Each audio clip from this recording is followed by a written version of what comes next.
औज़ु बिल्लाहि मिनश शैतानिर रजीम। बिस्मिल्लाहिर रहमानिर रहीम। सहनशीन पर तशरीफ़ फरमा नक़ीब मिल्लत बैरिस्टर असदुद्दीन ओवैसी साहब, मौजूद रुकने पार्लियामेंट व सदर कुल हिंद मजलिस इत्तेहाद अल मुस्लिमीन वो उम्मीदवार मजलिस इत्तेहाद अल मुस्लिमीन हल्क़े पार्लिमान हैदराबाद, मेरे साथी अराकीन असम्बली, अराकीन कौंसल, क़ायदीन मजलिस, सुनने वाले बुज़ुर्गों, नौजवान साथियों और मेरी इज़्ज़त इमाम पर्दा नशीन माँ और बहनों, और मीडिया से ताल्लुक़ रखने वाले असहाब जो आज हमारे इस जलसे को कवर कर रहे हैं। इंतखाबात का वक्त है, इंतखाबी सरगर्मियाँ अपने उरूज पर हैं और 18वीं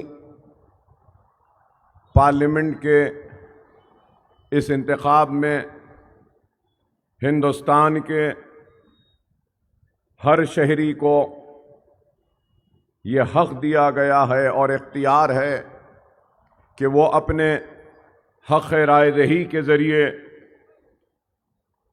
अपने पसंद के उम्मीदवार का इंतखाब करता है। और इस हक़ राय दही का हक़ जब मैं कह रहा हूँ कि सारे हिंदुस्तान के शहरियों को दिया जाता है, तो मेरी मुराद इस बात से है कि हिंदुस्तान के हिंदू भाइयों को भी हक़ है, तो हिंदुस्तान के मुसलमान को भी हक़ है, हिंदुस्तान के सिखों को भी हक़ है, हिंदुस्तान के ईसाइयों को भी हक़ है, तो हिंदुस्तान के पारसियों को भी हक़ है। हर मज़हब से ताल्लुक़ रखने वाले को इस बात का हक़ है कि वो अपने पसंद के उम्मीदवार का इंतखाब करता है। और इस इंतखाब में मुख्तलिफ जमातें भी आपके दरमियान में है। भारतीय जनता पार्टी है, तो कांग्रेस है, समाजवादी है, तो और कई जमातें, बेशुमार जमातें हैं।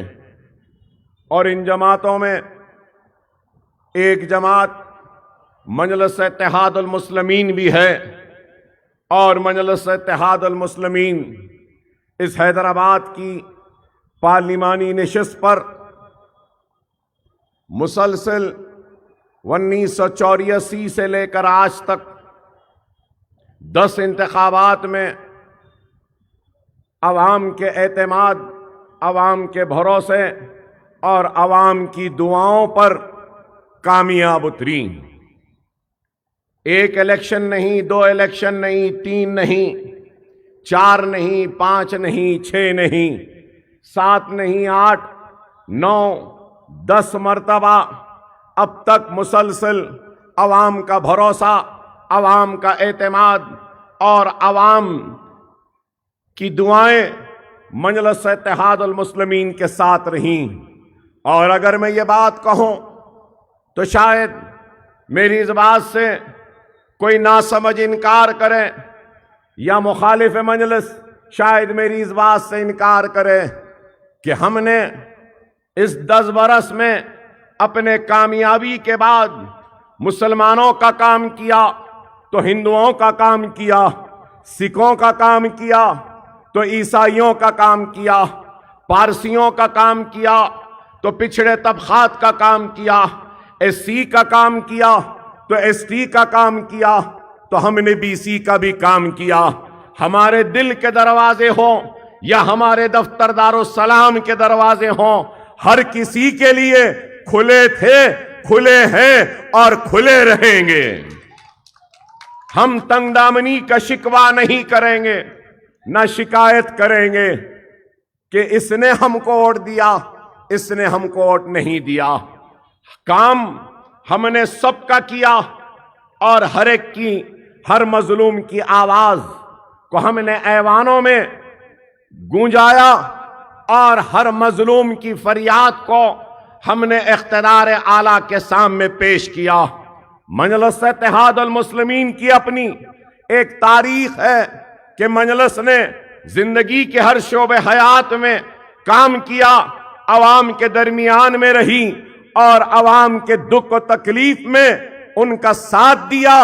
अगर फूल नहीं तो फूल की पंखड़ी से उनकी मदद जरूर की। ये मजलिस की तारीख है।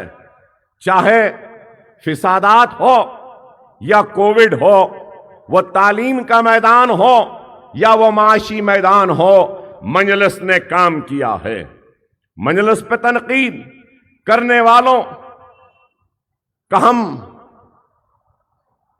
कोई एतराज या कोई गुस्से के इजहार के जरिए हम उनकी तनकीद को नकारते नहीं हैं, धुतकारते नहीं हैं। हम हर तनकीद को ये समझ के देखते हैं कि इसमें शायद कोई तनकीद है तो जरूर इसमें कोई तामीर भी होगी, इस तनकीद में कोई ऐसी बात भी होगी जिसके जरिए हम अपनी इस्लाह कर सकते हैं, अपनी कमजोरी को दूर कर सकते हैं, अपनी नादानियों को दूर कर सकते हैं और अच्छे पैमाने पर उतर कर हम अवाम की खिदमत कर सकते हैं। हमने तनकीद करने वालों की ना कभी परवाह की है, ना आगे कभी करेंगे। हमारा मकसद खिदमत है, हमारा मकसद काम है, हमारा मकसद मोहब्बत है, हमारा मकसद है कि दूरियों को खत्म करें और हर किसी को अपने करीब लाएं। मजलिस इत्तेहाद अल मुस्लिमीन ने ऐसे वक्त में अपनी जिद्दोजहद का आगाज किया जब हमारे पास कुछ नहीं था। हमने ऐसे हालात में अपनी जिद्दोजहद का आगाज किया जब हमारे पास एक टूटा कलम और कागज का टुकड़ा भी नहीं था। हमारे तख्त ताज अजायब घर की जीनत बन चुके थे, हमारी लहलाती हुई खेतियां उजड़ चुकी थीं, हमारे महलात वीरान हो चुके थे, हमारे जिंदगियों में एक अंधेरे छा चुके थे। तो हमने अपनी जिद्दोजहद के जरिए उन अंधेरों को उजालों में तब्दील किया, उन वीरान महलात को जगमगाहट में हमने तब्दील किया। तो हमने अपनी कौम के लिए और इस मुल्क की तरक्की व खुशहाली के लिए जो पसमानदा मुसलमान थे, जो कमजोर मुसलमान थे, उनको हमने जिंदगी के हर शोबे हयात में आगे बढ़ाने की भरपूर कोशिश की।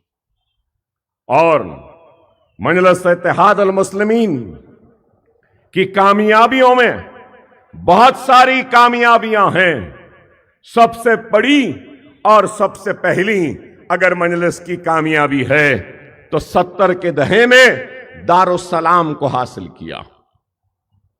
दूसरी कामयाबियां मजलिस इत्तेहाद अल मुस्लिमीन की है तो मजलिस ने अपनी इंतखाबी कामयाबी जो हैदराबाद में मिली तो हमने पसमानदा तबकात से ताल्लुक रखने वालों को शहर हैदराबाद का मेयर बनाया, डिप्टी मेयर बनाया।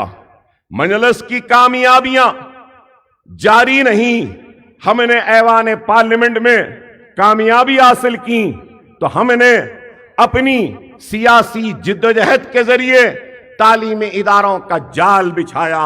हमने मेडिकल कॉलेज बनाया, इंजीनियरिंग कॉलेज बनाया, MBA कॉलेज बनाया, MCA कॉलेज बनाया, फार्मेसी कॉलेज बनाया, आर्किटेक्चर कॉलेज बनाया, नर्सिंग कॉलेज बनाया, फिजियोथेरेपी कॉलेज बनाया और फिर 2 आलीशान दवाखाने, ओवैसी हॉस्पिटल, वासरा हॉस्पिटल का क़याम अमल में लाया।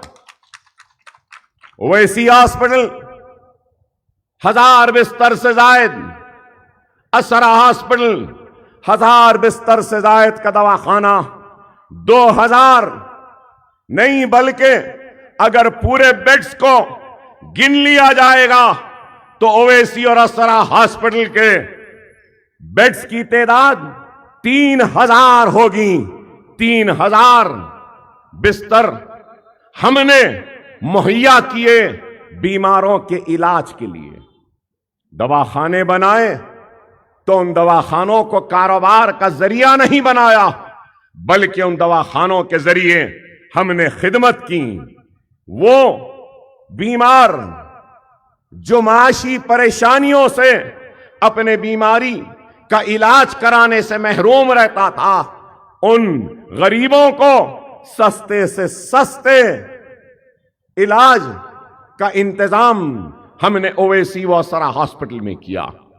और आज भी हजारों की तादाद में, अगर मैं सिर्फ आरोग्यश्री की बात करूं तो 5 बरस में हमने 25,000, 5 बरस में 25,000 आरोग्यश्री के पेशेंट्स को हमने ट्रीटमेंट दिया। आज भी हुकूमत की जानिब से करीब 25 करोड़ रुपया आना बाकी है आरोग्यश्री के इलाज का, लेकिन हम आरोग्यश्री, व्हाइट राशन कार्ड और गरीब आने वाले बीमार को हम अपने दवाखानों से उसको विदा करते हैं तो उसको हम सेहतियाब करके उसको घर को रवाना करते हैं। ये काम हम कर रहे हैं। मजलिस इत्तेहाद अल मुस्लिमीन सिर्फ जबानी जमा खर्च नहीं करती। मजलिस इत्तेहाद अल मुस्लिमीन सिर्फ जज्बाती तकारीर या नारेबाजी नहीं करती। मजलिस काम करती है और अपने काम के जरिए अवाम के दिल में रहती है। आज भी ओवैसी और असरा हॉस्पिटल में जनरल वार्ड्स को हमने फ्री किया है। बेड चार्जेस नहीं, डॉक्टर चार्जेस नहीं, वहां पे नर्सिंग चार्जेस नहीं। ओवैसी और असरा में हमने 1.5 बरस में हमने 31,056 पेशेंट्स को जनरल वार्ड में फ्री ट्रीटमेंट हमने दिया है। यह हमारा काम है, यह हमारा कारनामा है। और न सिर्फ हमने उनको फ्री ट्रीटमेंट दिया है, बल्कि 3 टाइम बीमारों को खाना भी हम खिलाते हैं। न सिर्फ ये, नॉर्मल डिलीवरी असरा ओवैसी में फ्री, LSCS डिलीवरी जो सिजेरियन से होती है उस पे हम सिर्फ 6,000 रुपया लेते हैं। और कैटरैक्ट का ऑपरेशन, आंखों का ऑपरेशन ओवैसी व असरा हॉस्पिटल में फ्री होता है लेंस के साथ। और खतना जो होती है वो भी फ्री है। मेरे पास पूरे आदाद शुमार है। जनरल वार्ड्स पे 1,55,28,000 रुपया खर्च हुआ। तो इन जनरल वार्ड्स पे जो फ्री खाना दिया उस पे 99,44,000 रुपया खर्च हुआ। और फ्री खतना, free cataract, free normal delivery, LSCS जो 6,000 तक है उस पे 1,68,00,000। तो 1.5 साल में अब तक 4,23,60,000 रुपये का हमने इलाज गरीबों का किया और ये अपने तौर से हमने खर्च किया। अरे काम हो रहा है। इल्जाम लगाने वाले इल्जाम लगाते हैं कि क्या किया। अरे हमने काम किया और आज CT scan, PET scan, gamma cam, SPECT, digital mammography, linac, brachy, ईबास, अल्ट्रासाउंड मशीन्स, न्यूनट के लिए, नए पैदा होने के लिए हमने खरीद 70 करोड़ के आलात को खरीदा है। और जुलाई के महीने से कैंसर का इलाज ऑन्कोलॉजी डिपार्टमेंट के ख़याम के जरिए पुराने शहर में भी शुरू हो जाएगा। यह भी काम हमारा है। और फिर 120 बिस्तर, असरा में 60, 30 मेल 30 फीमेल, ओवैसी में 30 मेल 30 फीमेल के बेड्स, जीरियाट्रिक वार्ड्स बना रहे हैं। कौन सा वार्ड? बुजुर्गों के लिए, वो माजूरीन, वो बूढ़े लोग जिनकी औलाद उन मां बाप की जिम्मेदारियों को नहीं निभाते, उनको छोड़ दिए, वो बीमार है, माजूर है, तो हम उन 120 बुजुर्गों को जो बीमार हैं उनको रखकर हम उनका इलाज करेंगे, हम उनकी देखभाल करेंगे, हम उनको नहलाएंगे धुलाएंगे, हम उनको सैर भी करवाएंगे और उनके लिए पूरा एक फ्लोर हमने डेडिकेट कर दिया है।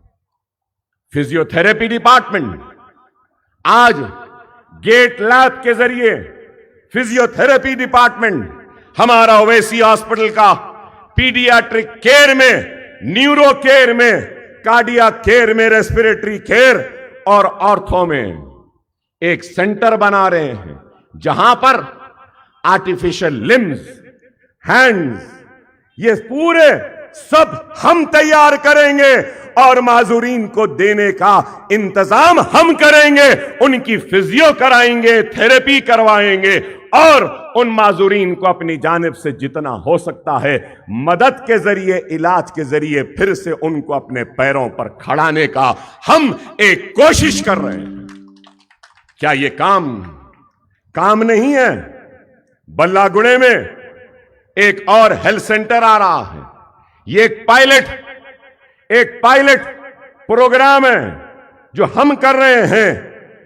हमने वहां पर 10,800 स्क्वायर फीट से 24 बिस्तर का एक दवाखाना बनाया है। हम ये कोशिश कर रहे हैं कि उस दवाखाने में बेड्स रहेंगे, 30 बेड्स रहेंगे और फिर 6 बेड का एक ER इमरजेंसी रहेगा।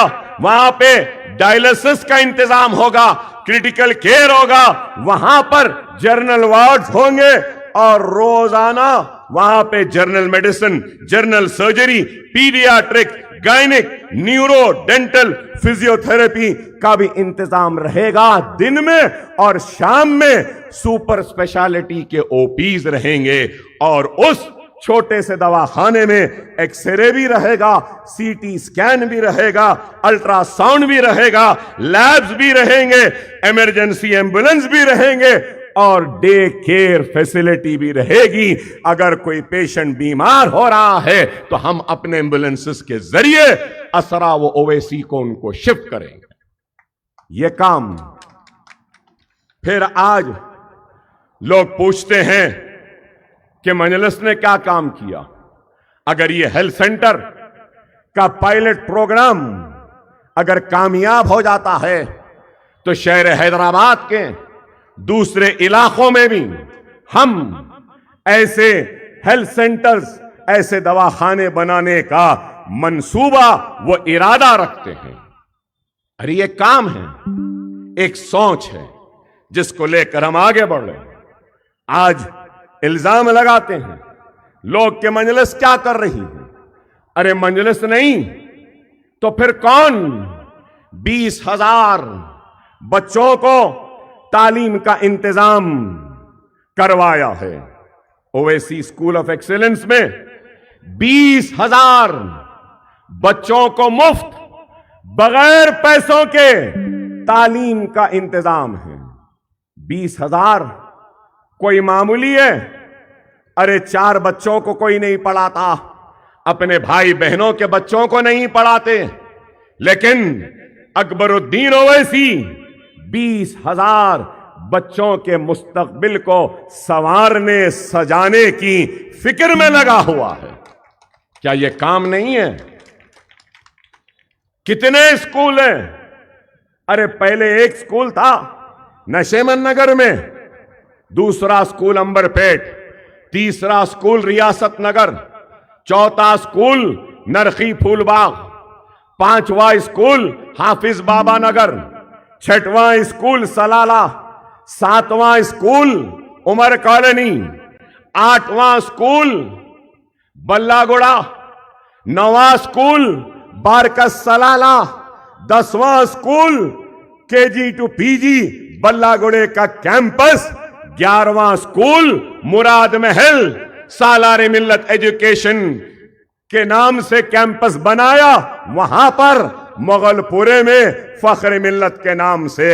अरे आज जो लोग हम पे तनकीद करते हैं, मैं पूछना चाहता हूं, 20,000 बच्चे स्कूल में तालीम हासिल कर रहे हैं, 5,000 बच्चों को फ्री ट्यूशन, 10th की ट्यूशन फ्री, इंटरमीडिएट की ट्यूशन फ्री, इंजीनियरिंग की ट्यूशन फ्री, फार्मेसी की tuition free, first year intermediate की ट्यूशन फ्री, अकाउंट्स व स्टैटिस्टिक्स जो बीकॉम में सब्जेक्ट्स है उसकी ट्यूशन फ्री, नीट की ट्यूशन ट्रेनिंग फ्री, एफसेट की ट्रेनिंग फ्री, नाटा की ट्रेनिंग फ्री, लॉसेट की ट्रेनिंग फ्री, आइल्स की ट्रेनिंग फ्री, सैट की ट्रेनिंग फ्री, जीमैट की ट्रेनिंग फ्री, और फिर जीएसटी अकाउंट्स की training free, computer classes free, spoken English free.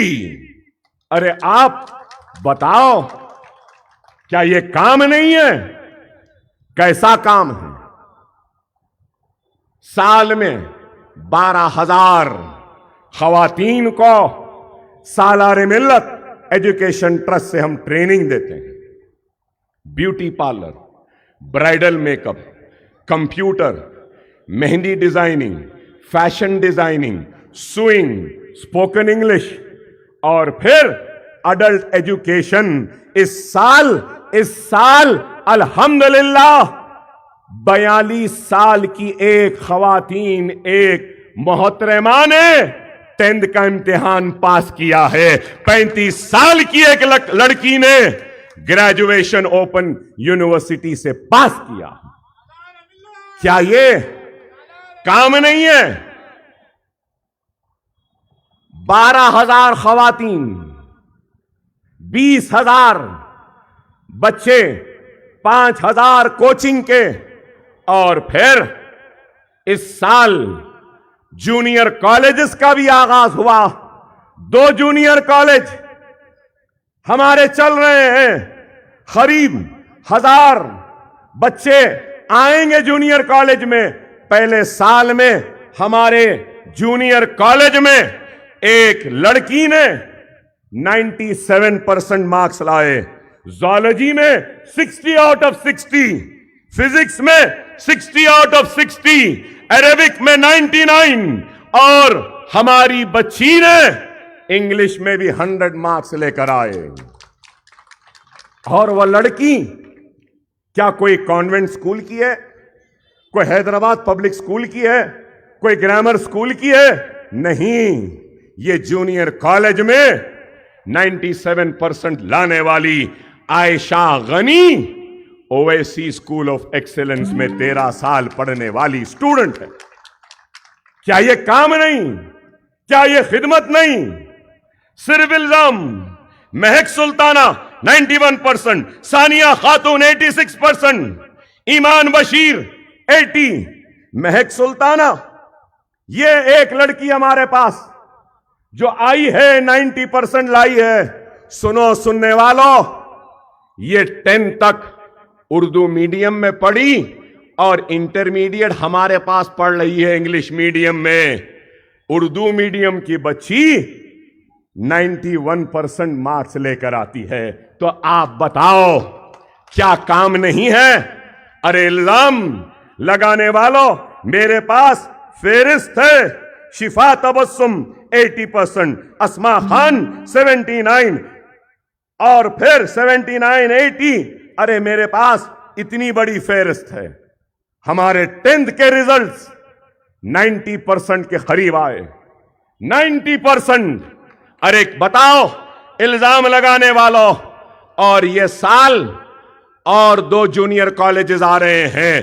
तलाब मीर जुमला सालारे मिल्लत एजुकेशनल कैंपस में तो और एक जूनियर कॉलेज मोगलपुरे में। चंद्रायन गुट्टे में तो थे स्कूल्स, याकुतपुरे में भी है, चार मीनार में भी है। अरे काम हो रहा है। इंशाअल्लाह ताला इस साल हमारे 2 डिग्री कॉलेजेस भी आएंगे, BCom, BSc, BA, artificial intelligence, biotechnology के कोर्सेज भी हम ला रहे हैं। और आज शायद मेरी बात पर लोग हंसे या मेरा मजाक उड़ाए, लेकिन कह रहा हूं, सुन लो सुनने वालों, मेरी आंखें देख रही हैं कि वो दिन दूर नहीं, हैदराबाद के मजलिस के अकबर ओवैसी के स्कूल और कॉलेजेस में पढ़ने वाले बच्चे कल को आईएएस बनेंगे, आईपीएस बनेंगे, आईआरएस बनेंगे, आईएफएस बनेंगे, डॉक्टर बनेंगे, इंजीनियर बनेंगे, बैरिस्टर बनेंगे, साइंटिस्ट बनेंगे। काम हम कर रहे हैं, ये हमारा काम है। इल्जाम लगाने वाला, तुमने क्या काम किया? अरे हम सिर्फ सालार कहते थे कि हम हुकूमत का इंतजार नहीं करेंगे, हुकूमत से करवाएंगे, लेकिन उससे पहले हमसे जो बनता है, हमसे जो होता है, हम वो काम करेंगे। और हमने ये काम किया तो लोग बोलेंगे, अकबर साहब आपने तो ये काम किया, अपने जेब से किया, बहैसियत एमएलए आपने क्या किया? तो चलो सुनाता हूं, वो भी सुन लो। पोस्ट मैट्रिक स्कॉलरशिप 10 साल में 474 करोड़ की बीआरएस की हुकूमत से लड़कर हमने हासिल किया। और कितने बच्चों को पोस्ट मैट्रिक स्कॉलरशिप मिली? 14,27,714। कितना? 14,27,714। क्या मोदी की हुकूमत में पोस्ट मैट्रिक है? नहीं है। प्री मैट्रिक है? नहीं है। पीएचडी स्कॉलर्स का है? नहीं है। लेकिन यहां पर हमने हासिल किया, सुनते जाइए। रिएम्बर्समेंट ऑफ ट्यूशन 1,748 बच्चों को हमने 10 साल में केसीआर से लड़कर हासिल किया। कितने बच्चों को मिला? 10,01,561। प्री मैट्रिक 21 करोड़ के कितने बच्चों को? 87,225। सीएम ओवरसीज स्कॉलरशिप 492 करोड़, करीब 3,700 बच्चों को हमने सीएम ओवरसीज स्कॉलरशिप के जरिए London, America, Australia, New Zealand 20 lakh रुपए हुकूमत देती है। प्लेन का टिकट, हॉस्टल के पैसे, मेस के चार्जेस, उनको मास्टर्स की तालीम के लिए अब तक 500 करोड़ रुपया खर्च हो चुका। 3,700 बच्चे, मुस्लिम बच्चे बाहर चले गए हैं। टिमरीज 3,068 करोड़, करीब 1 लाख बच्चे स्कूल और कॉलेजेस में पढ़ रहे हैं। CDM 14 crore, 49,310 beneficiaries. Minority study circle 17 crore और 9,319 और 700 बेनिफिशियरीज। तो ये जुमला अगर ये ले ले तो कितना पैसा हुआ मालूम? 5,834 करोड़ रुपया। 5,834 बेनिफिशियरीज सिर्फ तालीम में। 27,08,693। 27 लाख। यहां उत्तर प्रदेश के सदर साहब हैं, राजस्थान के हैं, दूसरे इलाकों के हैं। मैं कहना चाहता हूं कि आपको मालूम तेलंगाना में मुसलमानों की आबादी क्या है? सेंसस के हिसाब से 50 लाख भी नहीं है, लेकिन यहां बेनिफिशियरीज देखिए 27,08,693। ये मजलिस का कारनामा है, ये मजलिस का काम है। कोई भी रहने दो, पहले भी कहा, अभी भी कह रहा हूं, बीआरएस रहो, कांग्रेस रहो, टीडीपी रहो, कांग्रेस रहो, वाईएसआर रहो या रोशैया रहो या बाबू रहो या किरण रहो या केसीआर रहो या रेवंत रहो, सबसे काम लेना हमको आता है, क्योंकि ताकत हमारे पास है। हर किसी से हमने काम लिया। शादी मुबारक, वो भी सुनिए, कितने 2338 करोड़ रुपया शादी मुबारक में अब तक दे दिया गया है। कितने बेनिफिशरीज? 3 लाख मुस्लिम बच्चियों की शादियां हुकूमत से हमने करवाया। क्या यह काम नहीं? इमाम अचलिका को तनख्वाह हुकूमत दे रही थी, मैंने उठकर कहा अचलिकास को दीजिए, जरूर अचलिकास के साथ पुजारियों को दीजिए। अचलिकास को दे रहे हैं तो इमाम को दीजिए, पुजारी को दे रहे हैं तो मौज़म को दीजिए। आज 16,000 इमाम और मौज़नों को रियासती हुकूमत से माहाना तनख्वाह दी जाती है। 16,000। अरे आप बताओ, 1 लाख असिस्टेंट्स दिए, सब दिए। पुराने शहर में मैंने आरटीआई में इंफॉर्मेशन एक्ट के जरिए निकाला तो मुझे मिला कि 7 हलकों में हमने करीब 10 साल में 14,500 करोड़ के काम करवाए। और लोग बोलते हैं कि क्या किया? 14,500 कोई मामूली है? मलकपेट में आईटी टावर, बारकस के आगे महेश्वरम में आईटी टावर, बताओ क्या यह काम नहीं है? अरे इस बात से क्या इनकार करोगे कि कोविड में सालारे मिल्लत एजुकेशन ट्रस्ट के जरिए 12 करोड़ के अनाजों को शहर हैदराबाद के कोने कोने तक पहुंचाने वाले का नाम अकबरुद्दीन ओवैसी व मजलिस इत्तेहादुल मुस्लिमीन है। अरे कोविड में करीब 200 या 400 मैयतों को हमने एक खबरस्तान फकीर मुल्ला के नाम से था, वहां पर लोग डर के मारे प्लास्टिक में बैग में लाकर लाश रख देते थे। हमने उन मैयतों का गुस्ल दिया, कफन पहनाया, खुबूर को खोदा और खुबूर में उतरकर उन मैयतों को हमने दफनाया।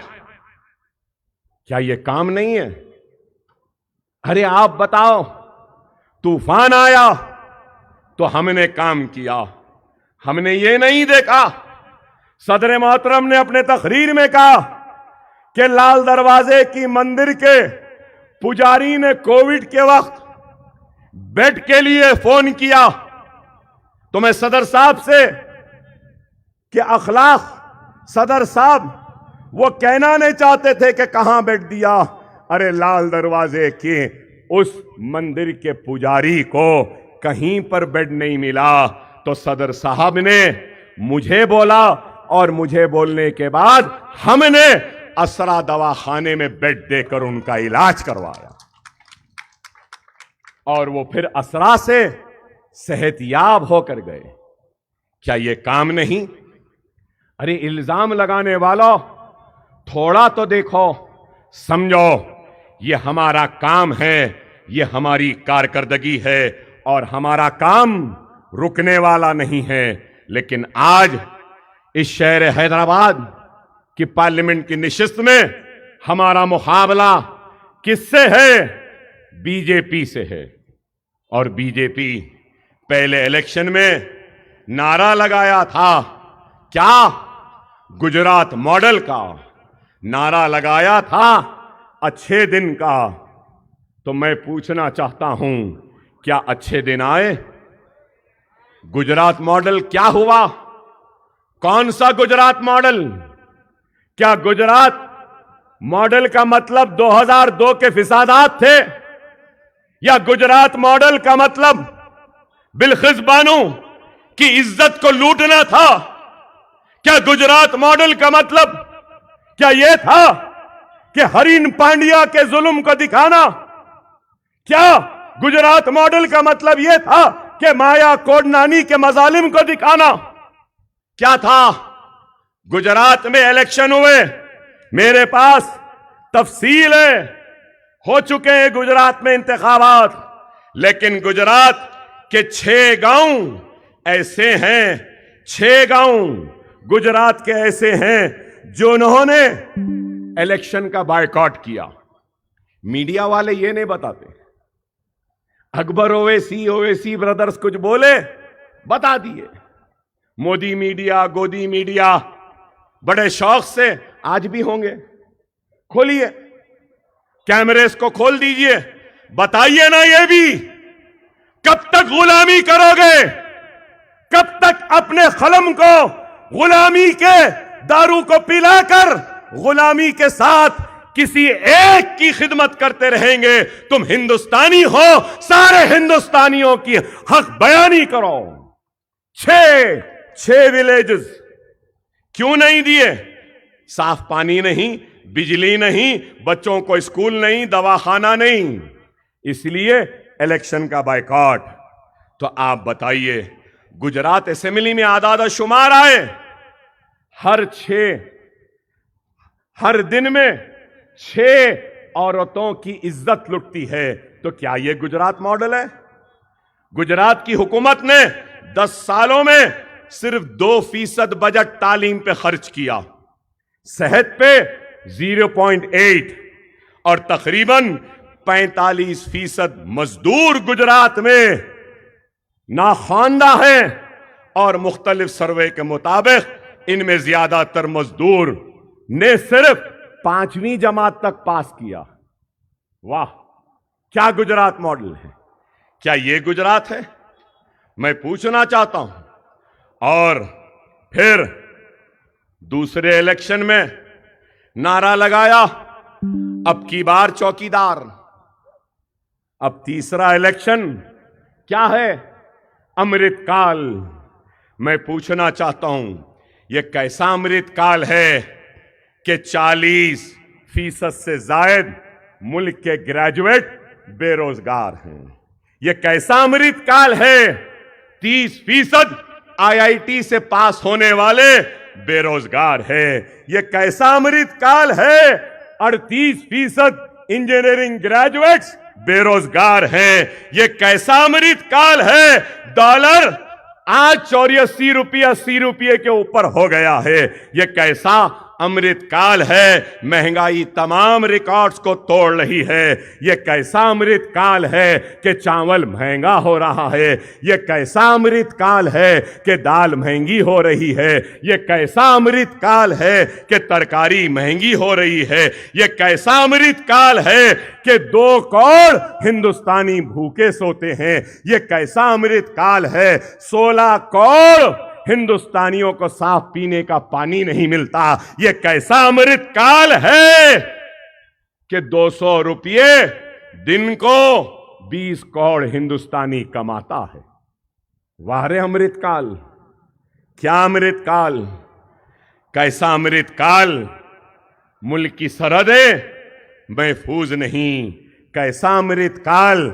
मणिपुर में औरत की इज्जत को लूटा जाता है। कैसा अमृतकाल! बिल्किस बानो की इज्जत को लूटने वालों को रिहा किया जाता है। कैसा अमृतकाल के मुल्क के छोटी सनतें बंद हो रही हैं। कैसा अमृतकाल! पेट्रोल 100 रुपये से ऊपर हो गया। कैसा अमृतकाल! किसानों पे लाठियां बरस रही हैं। कैसा अमृतकाल के तमाम जमहूरी इदारे कमजोर हो रहे हैं। कैसा अमृतकाल के हिंदुस्तान दुनिया में बीफ एक्सपोर्ट में दूसरे नंबर पर आ गया। वाह! वाह वाह वाह, मीडिया वाले ये भी नहीं बताते। Beef export Brazil number 1, India number 2। वाह, क्या अमृतकाल के इलेक्टोरल बॉन्ड्स बीफ एक्सपोर्टर से भी लिए जाते हैं। वाह,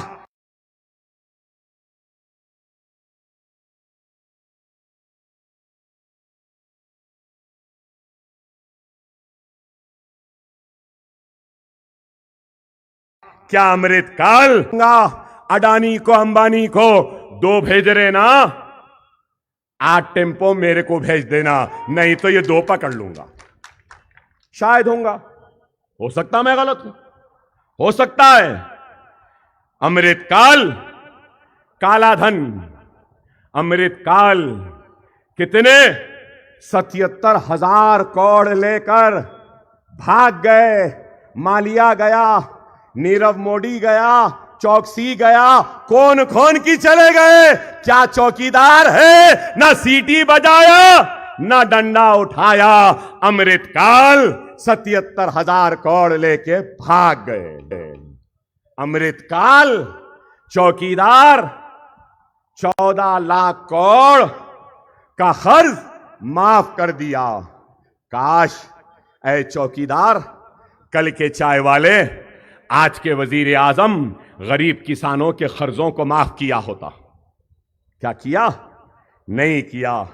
वाह अमृतकाल, चीन हमारी जमीन में घुस रहा है और चौकीदार खामोश है। क्या अमृतकाल, मुल्क कर्ज में डूब रहा है। 173 लाख करोड़ का कर्ज है हिंदुस्तान पर, ये नहीं बताती मीडिया। और फिर क्या अमृतकाल है कि ऐसे कानून बनाते हैं जिसके जरिए उनके शहरी हुकूक को छीनना चाहते हैं। वाह, अरे मैं कहूंगा, कल भी मैंने तकरीर में कहा था, आज फिर कहूंगा कि भगवान राम भी इनसे नाराज हैं। इसलिए नाराज हैं कि राम के नाम पर इन्होंने मुल्क को धोखा दिया, राम के नाम पर इन्होंने मुल्क को बांटा, राम के नाम पर लोगों को लड़ाया, राम के नाम पर दुश्मनी पैदा कर रहे हैं। इसलिए राम भी नाराज। न सिर्फ भगवान राम नाराज, गंगा मैया भी नाराज।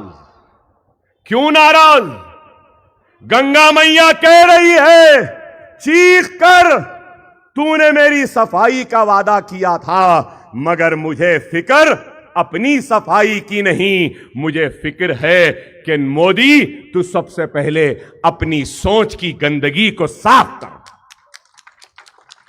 गंगा मैया भी नाराज है, इसलिए कि कोविड में गंगा के किनारे हिंदू भाइयों की लाशें तैर रही थीं, जलाने को लकड़ियां नहीं थीं।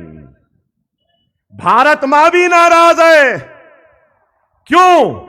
भारत मां के आंचल में खेलने कूदने वाले हिंदू, मुस्लिम, सिख, ईसाई, पारसियों को लड़ा रहे हैं ये बीजेपी वाले, ये नरेंद्र मोदी। इसलिए भारत मां भी नाराज है। भारत मां नाराज है कि मणिपुर में एक औरत की इस्मत को लूटा, बरहना किया। भारत मां नाराज है कि बिल्किस बानो की इज्जत को लूटने वालों को मोदी ने रिहा किया। और इनके साथ साथ बेचारे हमारे गौ रक्षक भी नाराज हैं। क्यों? इलेक्टोरल बॉन्ड बीफ एक्सपोर्टर से भी ले लिए। वाह, किसके हैं?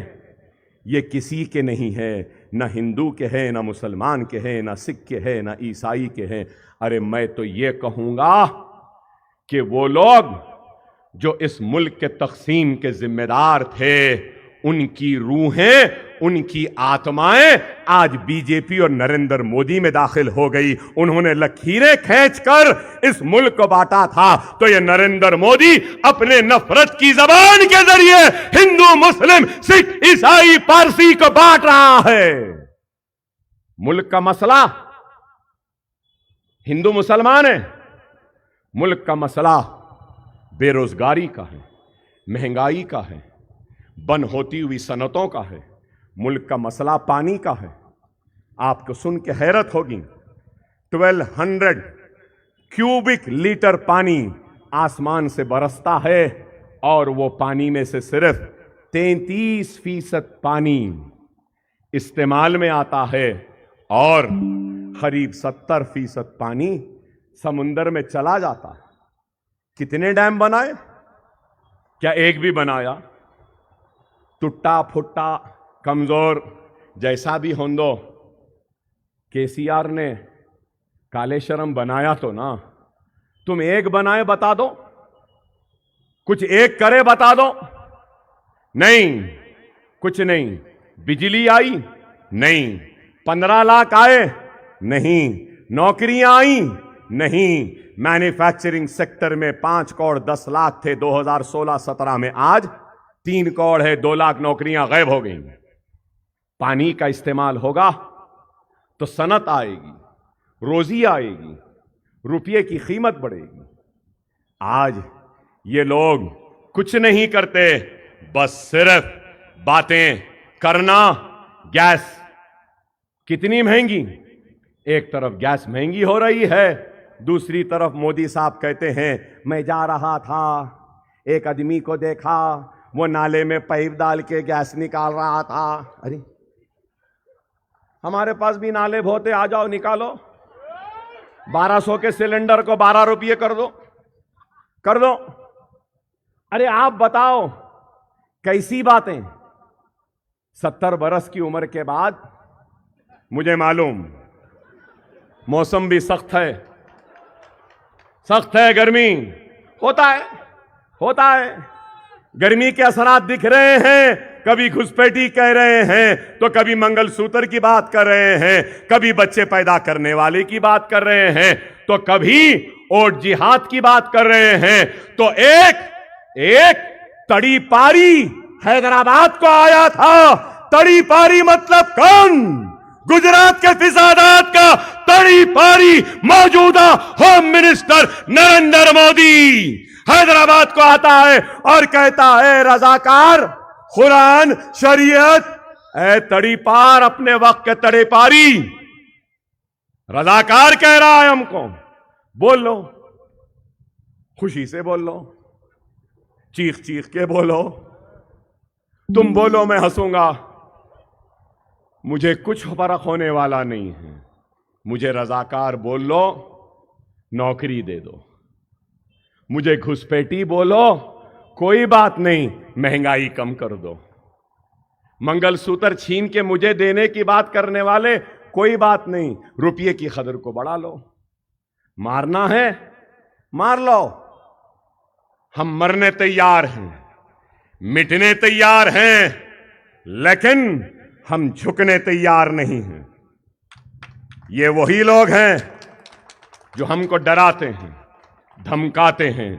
सीए एनआरसी पर उस बिल को फाड़ कर फेंका और एक एहतजाज को, शऊर को बेदार किया। बेदार करने वाले का नाम बैरिस्टर असदुद्दीन ओवैसी है। जब हम लड़े तो लोग नहीं समझे, लेकिन जब मोदी ने मुसलमानों को घुसपैठी कहा तो अब तो समझ गए ना। वो कानून इस जहनियत की अक्कासी करता है, इस सोच और फिक्र को बयान करता है और घुसपैठी साबित करने के लिए सीए एनआरसी लाया गया है। मेरी बात गलत नहीं है। मैं आपसे, आप तमाम से यही अपील करूंगा कि जितनी कोशिश हो सकती थी हमने की, जो कुछ कर सकते थे हमने किया। कोविड में हमने मदद की। तो अब आप हंसेंगे, ये मीडिया वालों को तकलीफ भी होगी, जो गोदी मीडिया के हैं, जो मोदी मीडिया के हैं, उनको तकलीफ होंगी। यहां ऑक्सीजन नहीं है, मरने के बाद जलाने को लकड़ियां नहीं है, बेड नहीं है, मगर मोदी साहब क्या बोले? बर्तन लो, मारो, ठन ठन ठन ठन ठन ठन ठन ठन। वाह, क्या हौला कोविड है, देखो बजाए तो भाग जाता है, लाइट बताए तो गायब हो जाता। अरे अगर कोविड वॉरियर्स के लिए आपने थाली बजाई है तो उन कोविड वॉरियर्स के लिए मैं भी थाली मारता हूं। कोविड में नर्सेस के लिए थाली मारता हूं, कोविड के डॉक्टर्स के लिए थाली मारता हूं, कोविड में ऑक्सीजन देने वालों के लिए। मगर अपने घर में अपने बिल में छुप कर बैठने वालों का नाम भारतीय जनता पार्टी है। कोविड में अवाम के दरमियान में निकलकर काम करने वालों का नाम मजलिस इत्तेहादुल मुस्लिमीन है। आपसे दर्दमंदाना अपील है, दरखास्त है कि 13 तारीख को मजलिस के हक में अपने वोट का इस्तेमाल करें। मेरे भाई, मैं बीमार आदमी हूं, मगर फिर भी अपनी जानिब से जितनी कोशिश थी मैंने की। अल्लाह उसके रसूल की कसम, सिर्फ जमात के लिए, अपने सदर के लिए और अपने आबा व अजदाद का खून और पसीना जिन बुनियादों में है, उन बुनियाद को मजबूत करने के लिए अपनी ज़ात से बहुत कोशिश की। मेरे गुर्दे खराब हैं, अभी भी तकरीर कर रहा हूं तो सांस फूल रही है। देखो ये पानी में और इस पसीने में लुत्फुत हूं। अरे मैंने तो अपना हक अदा कर दिया, मैंने तो अपना हक अदा कर दिया। खुदारा निकलो, तुम्हारा हक अदा करने का वक्त है। ऐ मजलिस वालों, इखलास से काम करो, दियानत से काम करो, अपनों पे नरम रहो, गैरों पे सख्त रहो। इस खिदमत को आखिरत का सौदा समझो, जिंदगी बनाने का सामान न समझो। कौम की खिदमत करो, जरूरतमंद की मदद करो, यतीमों का सहारा बनो, बेवाओं की हिम्मत बनो और मजलूमों का सहारा बनो। यही मजलिस का नज़्मुल ऐन है। मजलिस का निशान पतंग है। पतंग 13 तारीख को आसमान में सिर्फ पतंग पतंग पतंग पतंग पतंग पतंग पतंग पतंग पतंग पतंग रहेगी, पतंग ही रहेगी ना। आखिरी है तकरीर। अल्लाह से दुआ है कि अल्लाह हमारी मेहनतों को कबूल फरमाए, अल्लाह हम सबको कामयाब व कामरानी अता करे, अल्लाह मजलिस इत्तेहादुल मुस्लिमीन के उम्मीदवारों को कामयाबी व कामरानी अता करे, अल्लाह बैरिस्टर असदुद्दीन ओवैसी साहब को गैर मामूली अक्सरियत से कामयाबी अता करे, अल्लाह महाराष्ट्र से इम्तियाज़ जलील को कामयाबी व कामरानी अता करे, अल्लाह बिहार से अख्तरुल ईमान को कामयाबी व कामरानी अता करे, अल्लाह हमारे से नाराज भाइयों की नाराजगी को दूर फरमा। ऐ अल्लाह हमारे भाइयों में जो दूरी है उन दूरियों को ख़त्म कर दे। ऐ अल्लाह हमारे कारकुनों में जो अनानियत आ गई है इसको दूर फरमा। ऐ अल्लाह हम सबको नेक बना, हम सबको एक बना। ऐ अल्लाह हमारे पास कुछ नहीं है मौला, हम तेरे नाम लेवा हैं। ऐ अल्लाह हम तेरे हबीब की उम्मती हैं। ऐ अल्लाह तुझे सब्ज़ गुम्मद वाले कमली वाले का वास्ता मौला हमारी दुआओं को कबूल फरमा। ऐ अल्लाह तुझे अहले बैत का वास्ता हमारी दुआओं को कबूल फरमा। औलिया अल्लाह का वास्ता ऐ अल्लाह हमारी इज़्ज़तों की लाज रख ले। ऐ अल्लाह हमको कामयाब व कामरानी अता फरमा, हमको कामयाबी व कामरानी अता फरमा। ऐ अल्लाह जालिमों के इख्तिदार का खात्मा कर दे। ऐ अल्लाह मजलूमों की आज फरियाद है मौला, जालिमों के इख्तिदार का खात्मा कर दे, जालिमों के इख्तिदार का खात्मा कर दे। ऐ अल्लाह टूटी फूटी दुआ हमने जो मांगी है इसको कबूल फरमा। मेरे भाई, जितनी ताकत थी, जितनी हिम्मत थी, मैंने काम किया। अब ये दम टूट रहा है, ये सांसें टूट रही हैं, ये कदम कमज़ोर हो चुके हैं, इस आवाज़ में जान नहीं है। ये तुम्हारा खादिम, ये तुम्हारा खिदमत गुजार, ये अकबर ओवैसी तुमसे आज अपनी हिम्मत मांगता है, अपनी ताकत मांगता है और अपना हदिया मांगता है। जोरदार आवाज में देना और मेरी आवाज को मजबूत करना। नारा तकबीर, नारा तकबीर, नारा तकबीर, नारा तकबीर, नारा तकबीर। हिंदुस्तान, हिंदुस्तान, हिंदुस्तान। मजलिस इत्तेहादुल मुस्लिमीन, असदुद्दीन ओवैसी, असदुद्दीन ओवैसी। वाखिर दावाना अल्हम्दुलिल्लाह रब्बिल आलमीन।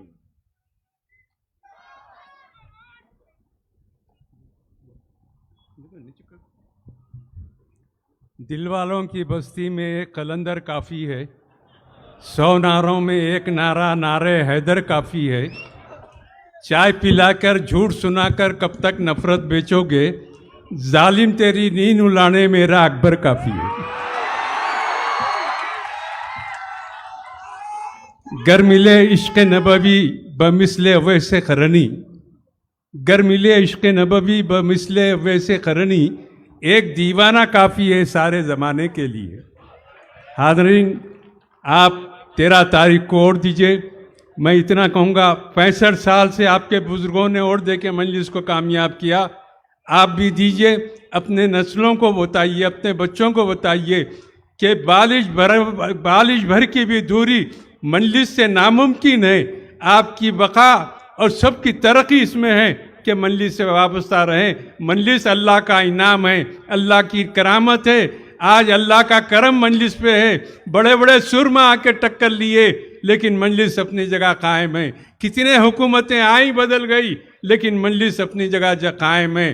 5वीं मरतबा नकीब मिल्लत पार्लियामेंट के इलेक्शन में हिस्सा ले रहे हैं। इंशाअल्लाह ये ताकत में और इजाफा होगा। अल्लाह से दुआ है कि अल्लाह ताला हम सबको इत्तेहाद से रखे, कामयाबी अता करे। वाखिर दावाना अल्हम्दुलिल्लाह रब्बिल आलमीन। अब मैं निगरानी जलसा मोहतरम नकीब मिल्लत अलहाज बैरिस्टर असदुद्दीन ओवैसी साहब सदर मजलिस पार्लियामेंट मजलिस के उम्मीदवार से दरख्वास्त करता हूँ कि आपको मुखातिब करें।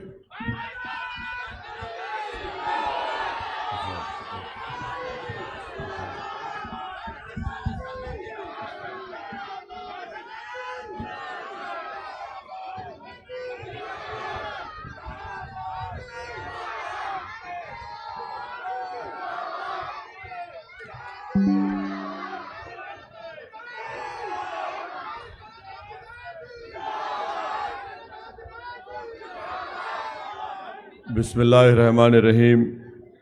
अस्सलाम वालेकुम वरहमतुल्लाहि वबरकातुहू।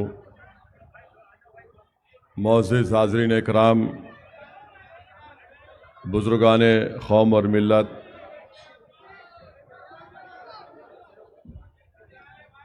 मेरी इज़्ज़तदार माँ और बहनों, गयूर नौजवान साथियों, शहनशीन पर तशरीफ़ फरमा मजलिस इत्तेहादुल मुस्लिमीन के क़ाइद मुखन्ना अकबरुद्दीन ओवैसी साहब, मजलिस इत्तेहादुल मुस्लिमीन के अरकान असम्बली, मजलिस इत्तेहादुल मुस्लिमीन के सीनियर क़ायदीन व साबिक़ा रुकन असम्बली मोहतरम जनाब अहमद पाशा क़ादरी साहब, मोहतरम जनाब मुमताज़ अहमद ख़ान साहब, उत्तर प्रदेश के मजलिस इत्तेहादुल मुस्लिमीन के सदर, राजस्थान के मजलिस इत्तेहादुल मुस्लिमीन के सदर जनाब जमील ख़ान साहब और उत्तर प्रदेश के जनाब शौकत अली साहब, बिहार सीमांचल से तशरीफ़ लाए मजलिस इत्तेहादुल मुस्लिमीन के सीनियर क़ायद मुफ्ती मौलाना जनाब अथर जावेद क़ासमी साहब, अरकान बल्दिया, सुदूर मोतमदीन, मोहिबान मजलिस इत्तेहादुल मुस्लिमीन, अज़ीज़ान मिल्लत, आज शाम में 5 बजे तक हम तमाम को अपनी इंतखाबी मुहिम का इख्तिताम करना है। मैं आपसे एक अलहदा गुफ्तगू पर आपसे बात करना चाहता हूँ, और वो ये है कि आज से 167 साल पहले 10 मई के दिन मीरठ में इस मुल्क की जंग आज़ादी का आगाज़ हुआ था। 10 मई सन 1857 में मीरठ में अंग्रेज़ों के ख़िलाफ़ बगावत का परचम बुलंद किया गया था, जिसमें मुसलमान, हिंदू और सिख शामिल थे। आज 10 मई है और इस बात का जिक्र करना बेहद ज़रूरी है, क्योंकि मुल्क के मौजूदा हालात में जो एक मुल्क के वज़ीर आज़म ने, बीजेपी ने, आरएसएस ने और नाम निहाद सेकुलर पार्टीज़ ने भी कोई कमी नहीं रखी एक खलीज को पैदा करने के लिए हिंदू मुसलमानों में।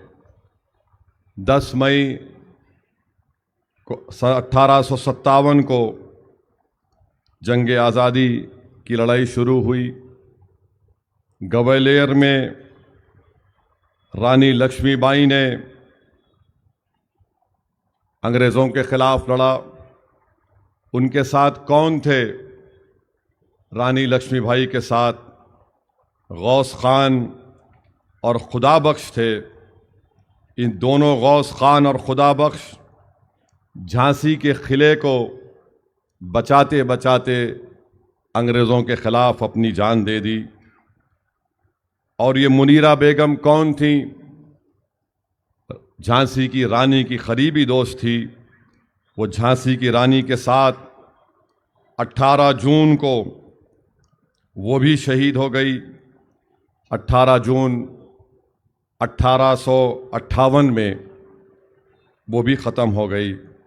फिर मेरे अज़ीज़ दोस्तों और बुज़ुर्गों, ये जो अयोध्या में आज नरेंद्र मोदी बड़ा फ़ख्र से कहते हैं 22 जनवरी को भारत के वज़ीर आज़म को तारीख़ मालूम होगी, मगर वो उस तारीख़ के पन्नों को पलटना नहीं चाहते, जिसमें मौलाना आमिर अली, बाबा रामचरण दास ने मिलकर अंग्रेज़ों से मुकाबला किया।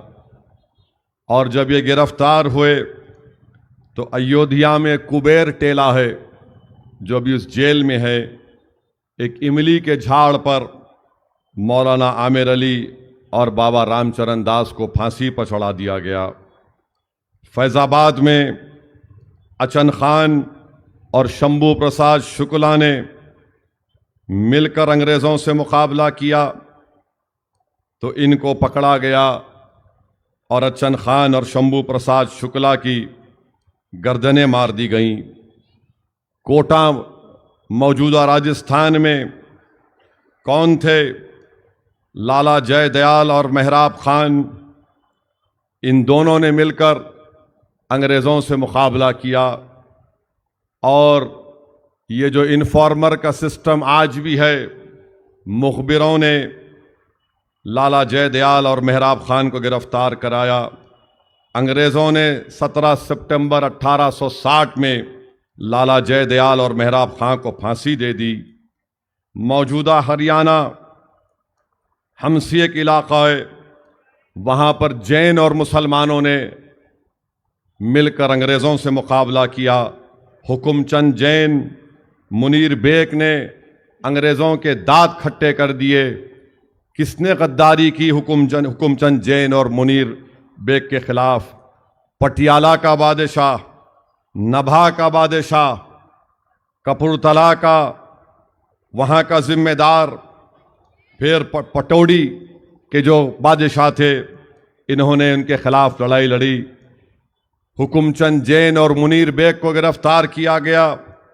दोनों को एक ही झाड़ के, एक ही टहनी पर फांसी दी गई। हुकुमचंद जैन को उसके मजहबी रसूमात के ख़िलाफ़ दफना दिया गया और मुनीर बेग को जला दिया गया। मेरे अजीज़ दोस्तों और बुज़ुर्गों, उस वक्त का अंग्रेज़ मौर्रिख थॉमस लोवी लिखता है कि राजपूतों ने, ब्राह्मणों ने, मुसलमानों ने, मराठाओं ने मिलकर अंग्रेज़ों से मुकाबला किया। उस वक्त का एक लॉर्ड वुड बरतानिया में अंग्रेज़ों की तरफ से हिंदुस्तान का वज़ीर था। उसने क्या लिखा कि अब हमको ये कोशिश करना है कि हिंदू और मुसलमानों को लड़ाया जाए। जब तक हम हिंदू और मुसलमानों को नहीं लड़ाएंगे, हम भारत में, इंडिया में अपनी हुकूमत नहीं कर सकेंगे। और जब ये आज से 167 साल पहले अंग्रेज़ों के खिलाफ ये जंग शुरू हुई, तो कौन थे उसमें? नरेंद्र मोदी को बोलो, पूछो, ये आरएसएस वालों से पूछो, ये अपनी ज़बान से कभी नहीं बोल सकेंगे। उनमें नाम था नाना साहिब, बहादुर शाह जफर, मौलाना अहमद शाह, तांत्या तोप, झांसी की रानी, हजरत महल, अजीमुल्लाह खान।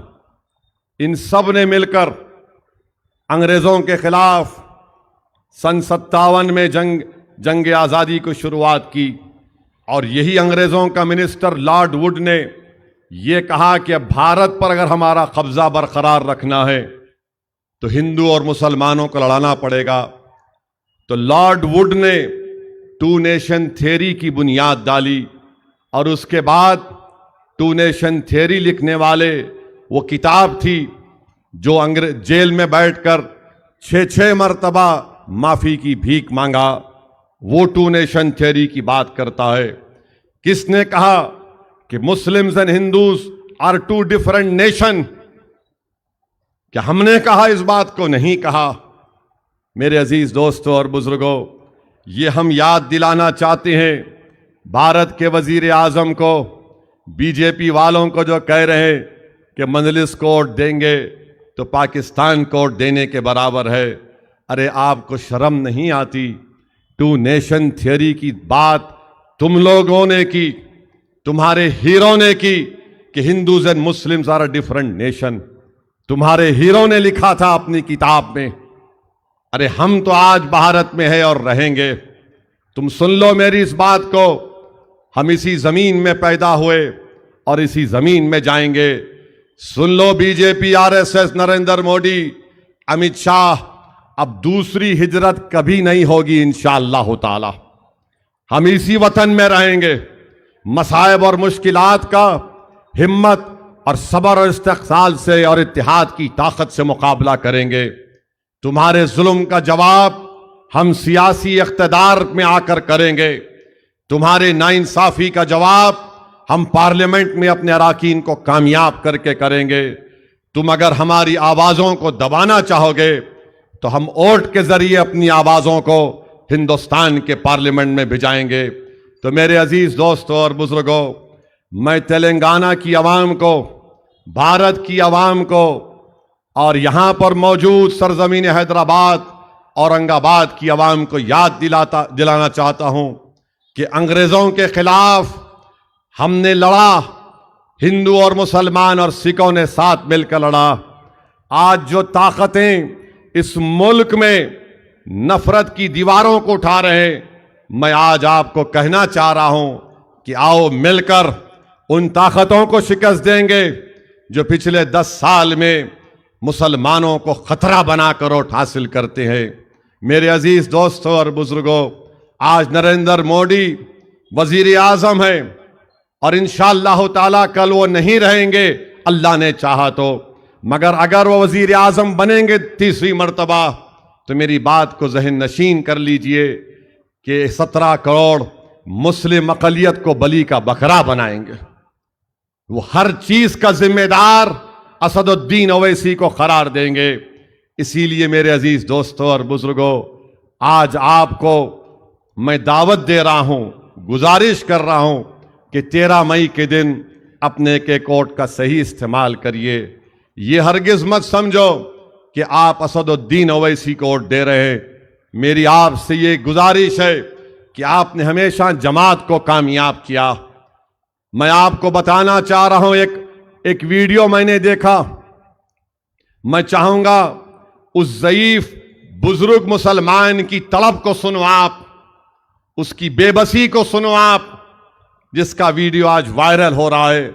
मैं चाहूंगा कि उस वीडियो को यह आवाम के सामने प्ले किया जाए और जरा आराम से उस गरीब और उस कमजोर की तकलीफ को आप सुनिए।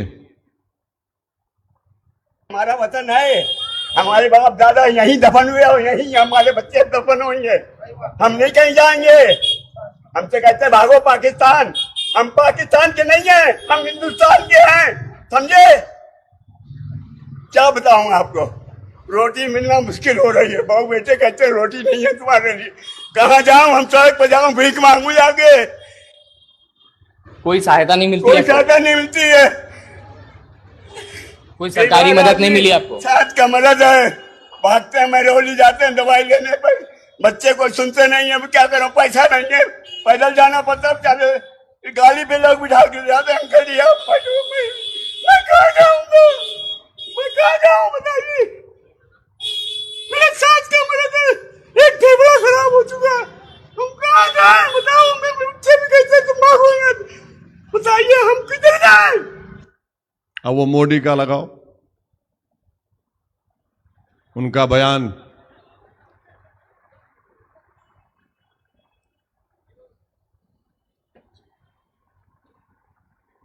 चलो जल्दी।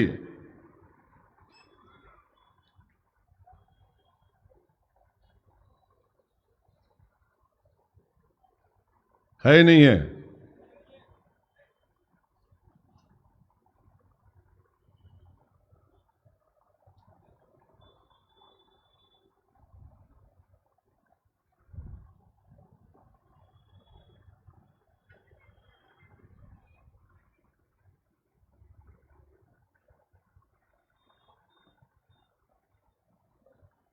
है नहीं है? मुसलमानों का है इसका मतलब। और पहले जब उनकी सरकार थी उन्होंने कहा था कि देश की संपत्ति पर पहला अधिकार मुसलमानों का है। इसका मतलब ये संपत्ति इकट्ठी करके किसको बांटेंगे? जिनके ज्यादा बच्चे हैं उनको बांटेंगे, घुसपैठियों को बांटेंगे। क्या आपकी मेहनत की कमाई का पैसा घुसपैठियों को दिया जाएगा? ये कांग्रेस का मैनिफेस्टो कह रहा है कि वो माताओं बहनों का सोने का हिसाब करेंगे, उसकी जड़ती करेंगे, जानकारी लेंगे और फिर उस संपत्ति को बांट देंगे और उनको बांटेंगे जिनको मनमोहन सिंह जी की सरकार ने कहा था कि संपत्ति पर पहला अधिकार मुसलमानों का है। भाइयों बहनों, ये अर्बन नक्सल की सोच, मेरी माताओं बहनों, ये आपका मंगल सूत्र भी बचने नहीं देंगे, यहां तक जाएंगे मैं कहने आया हूं। और पहले जब उनकी सरकार थी उन्होंने कहा था कि देश की संपत्ति पर अब वो ज़ईफ आदमी का लगाओ।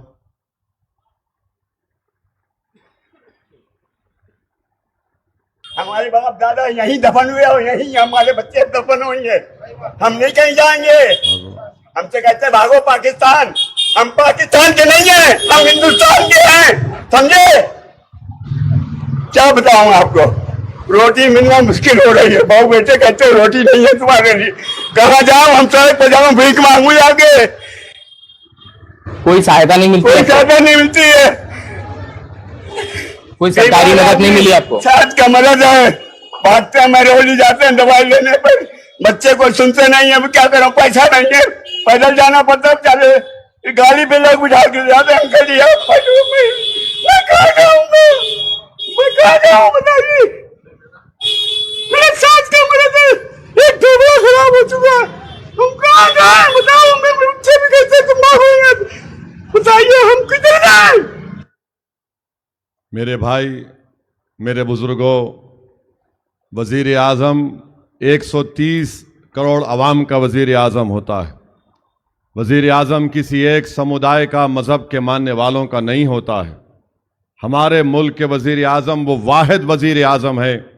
इस मुल्क की तारीख में कई वजीर आजम गुजरे हैं, मगर जितनी गाली, जितनी बेइज्जती करने की कोशिश मौजूदा वजीर आजम ने एक अक़लियत की है, शायद ही किसी ने की होगी।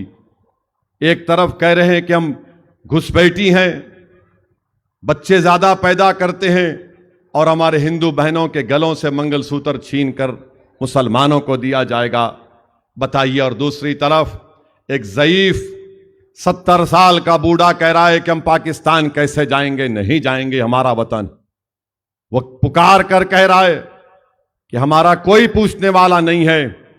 मैं हुकूमत करने वालों से पूछना चाह रहा हूं, अगर तुम में इंसानियत जिंदा है, अगर तुम्हारे सीनों में धड़कता हुआ दिल है, तो सुनो इस गरीब की तकलीफ को, इसकी बेबसी को सुनो।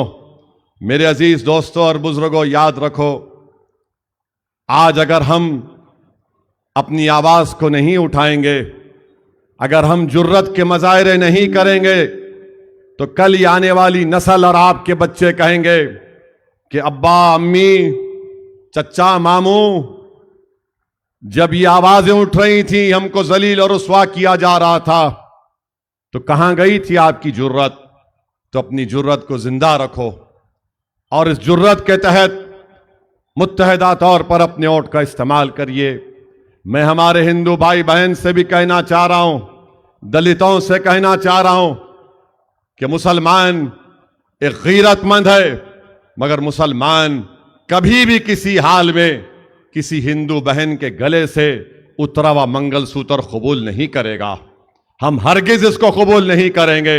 हम तो ये कहेंगे कि हमारी गैर मुस्लिम बहनों का, उनका सुहाग हमेशा आबाद रहे, मगर एक देश का वजीर आजम है जो ये जबान इस्तेमाल कर रहा है। तो मेरे अजीज दोस्तों और बुजुर्गों, मेरी आपसे दबन गुजारिश है कि मुत्तहदा तौर पर अपने वोटों का इस्तेमाल 13 तारीख के दिन करिए। और मैं खास तौर से मजलिस के जिम्मेदारों से कह रहा हूं, आपने पैदल दौरों में फूल का हार तो पिना दिया, ले जाकर घर में बिठाकर आपने चाय बिस्किट भी खिलाया। अगर आप ये समझ रहे हैं कि आप अपनी जिम्मेदारी से बरी हो गए, नहीं, आपका बहुत बहुत शुक्रिया, मगर 13 तारीख को आपको पोलिंग बूथ के पास जमीन पर आपको दिखना पड़ेगा पोलिंग करवाते हुए। ये मत समझिए कि मैंने असदुद्दीन ओवैसी को फूल का हार पिना दिया, बहुत बड़ा काम कर दिया। आपकी जिम्मेदारी सबसे ज्यादा यह है कि आप 13 तारीख के दिन अपने वोट का इस्तेमाल भी करें और अपनी पोलिंग को भी करवाएं। मैं मजलिस के अरकान बल्दिया से कह रहा हूं कि आज आपको भी जमीन पर मेहनत करना पड़ेगा। असेंबली इंतखाबात की तरह ऐसा नहीं कि छीके चले गए, वहां चले गए, नहीं। सुबह 5 बजे से शाम में 6 बजे तक मैं खुद फिरूंगा हैदराबाद में, और जहां कहीं भी जाऊंगा मैं आपके चेहरे को देखना चाहूंगा। और आप ये भी जान लो कि मैं एक ऐसी टीम बनाया हूं जो पूरी चीज पर नजर रखेगी। आप अगर ये समझ रहे हैं कि मैं आया, मेरे सामने आके साहब सब ठीक है, और मेरे जाने के बाद चल मियां जरा बैठ के चाय पियेंगे, ये भी नोटिस में आएगा। तो इसलिए मेरी आपसे गुजारिश है कि मंजलिस के जिम्मेदारों को मेहनत करना पड़ेगा। सुदूर मोतमदीन से अपील करूंगा कि आप मंजलिस इत्तेहादुल मुस्लिमीन की रेद की हड्डी हैं। 13 तारीख के दिन आपको मेहनत करना है। मैं शुक्रगुजार हूं आप तमाम का कि हमने चिलचिलाती धूप में दौरे किए, 44 डिग्री 45 डिग्री में हमने दौरे किए, आप तमाम हमारे साथ आए, आपका बेहद शुक्रिया। मगर एक दिन की मेहनत और हमको करना है। मैं शुक्रगुजार हूं हमारे अरकान असेंबली का भी, अरकान कानून साज कौंसल का भी। मैं शुक्रगुजार हूं जनाब मुमताज अहमद खान साहब का भी और जनाब अहमद पाशा कादरी साहब का भी कि उन्होंने वक्त निकालकर पैदल दौरे भी किए, जलसों से खिताब भी किया। अब मेरे अजीज दोस्तों और बुजुर्गों, 13 तारीख के दिन हमको अपने के वोट का इस्तेमाल करना है। मैं ये भी बताना जरूरी समझता हूं कि मजलिस इत्तेहादुल मुस्लिमीन ने फैसला ये लिया है कि हैदराबाद में पतंग और तेलंगाना में बीजेपी खत्म इंशाअल्लाह ताला। बहुत से लोग मुझसे सवाल कर रहे हैं, असद साहब असेंबली इलेक्शन में आपने मामू कहा था, तो सुनो आज मैं कह रहा हूं बाज लोग कंफ्यूजन पैदा करना चाह रहे हैं। ये पार्लियामेंट का इलेक्शन मामू का नहीं है, मोदी को हटाने का इलेक्शन है। ये इलेक्शन मामू का नहीं है, ये इलेक्शन मोदी को हटाने का है। अगर ये भी समझ में नहीं आया तो और समझाने के लिए कह रहा हूं, सिकंदराबाद में मोटे को जिताओ, सिकंदराबाद में मोटे को जिताओ, निजामाबाद में जिसकी सफेद बाल ज्यादा है उसको जिताओ, चिवल्ला में जो दुबला है उसको जिताओ। तो समझ में आया आपके? हैदराबाद में पतंग, तेलंगाना में बीजेपी खत्म। और खास तौर से महबूब नगर में, चिवल्ला में, सिकंदराबाद में, मलकाजगिरी में, करीमनगर में, निजामाबाद में, आदिलाबाद में जितने मंजलिस के जिम्मेदार हैं और वहां की आवाम है, मैं उनसे खास तौर से अपील कर रहा हूं कि आप मेरी बात को जहन नशीन कर लीजिए। मुत्तहिदा तौर पर अगर आप सब मिलकर वोट डालेंगे तो बीजेपी की शिकस्त यकीनी होगी इंशाअल्लाह ताला। मैं आपको बाखबर कर रहा हूं, मैं आपको खबर इस वक्त बता रहा हूं। बाद में आप ये नहीं कहना नहीं असद साहब हमारे को खुल के बोल देना था। मैं अब खुल के बयान कर रहा हूं प्यारे, खुलकर कह रहा हूं आपसे। इसीलिए मेरी आपसे अपील है और खास तौर से मंजलिस के जिम्मेदारों से, सुदरो मोतमदीन से, मंजलिस के साबिका डिप्टी मेयर हो या मौजूदा डिप्टी मेयर हो या मौजूदा चेयरमैन हो या साबिका चेयरमैन हो या मंजलिस के सुदरो मोतमदीन हो, ये आपकी जिम्मेदारी है कि आप पूरी कोशिश करेंगे। मंजलिस ने जो फैसला लिया, एक पाबंद डिसिप्लिन सिपाही के तहत आप मंजलिस के फैसले पर अमल करते हुए बीजेपी को शिकस्त देने की पूरी कोशिश करेंगे।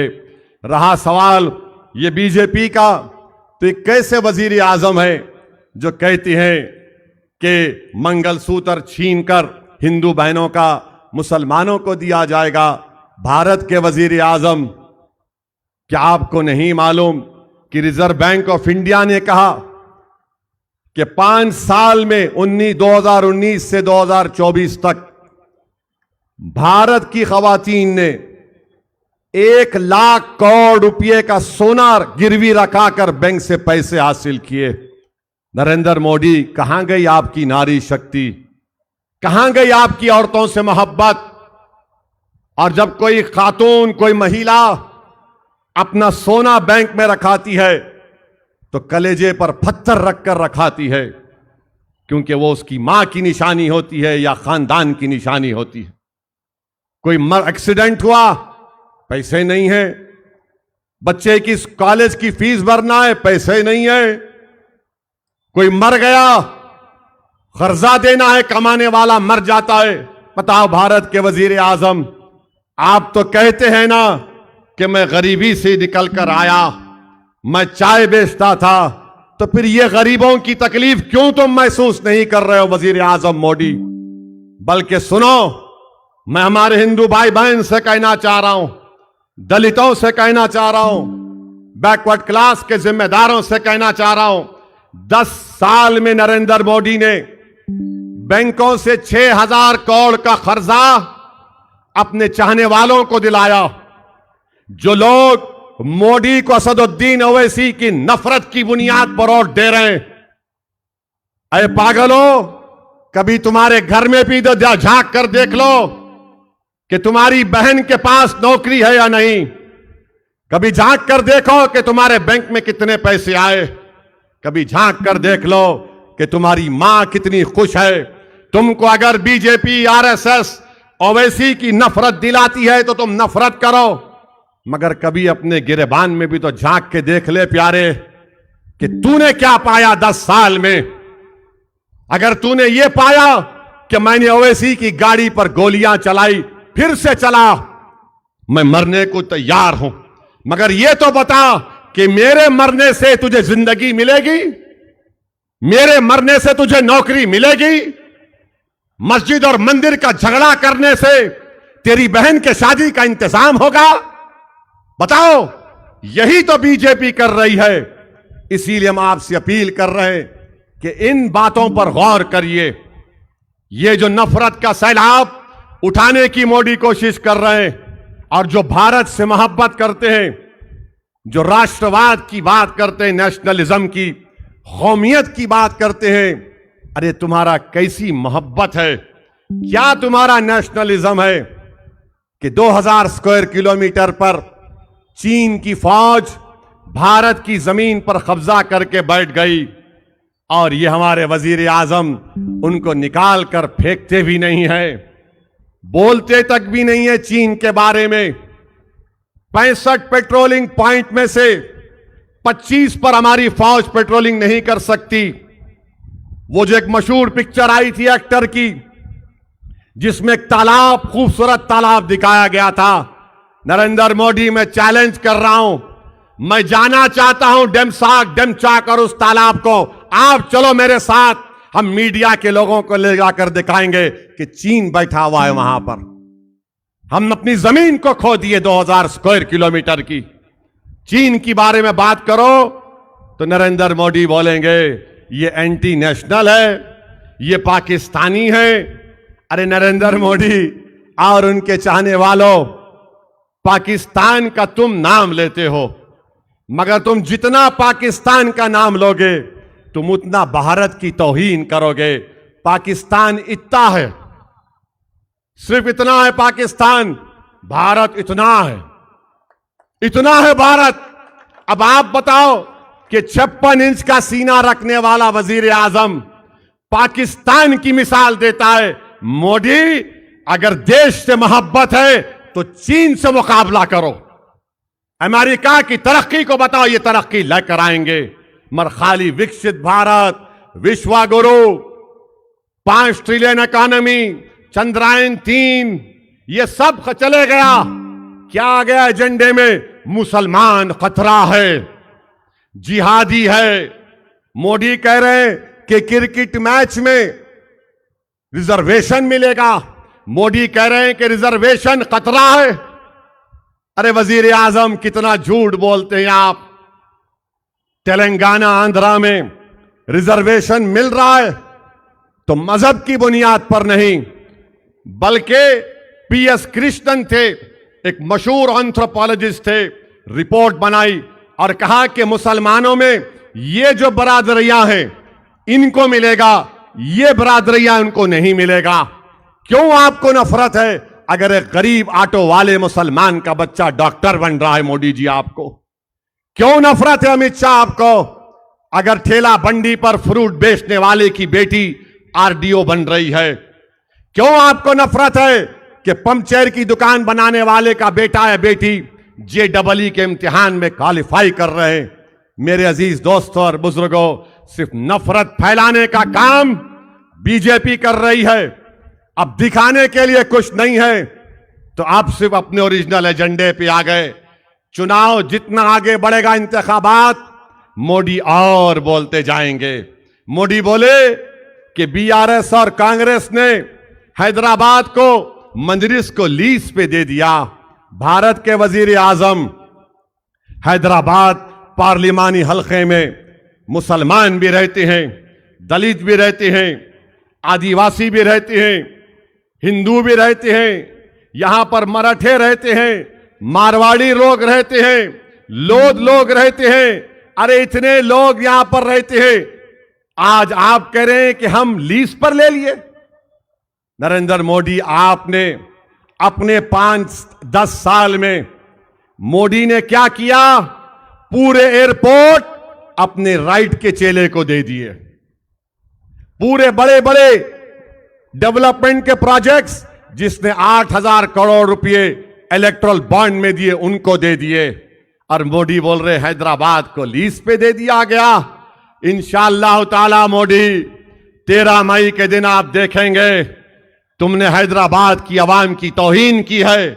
यही हैदराबाद की आवाम बिला लिहाज मजहब व मिल्लत पतंग के निशान पर बटन दबाकर बताएगी कि लीज पर नहीं है, हैदराबाद भारत का टूट हिस्सा था, है और रहेगा इंशाअल्लाह ताला।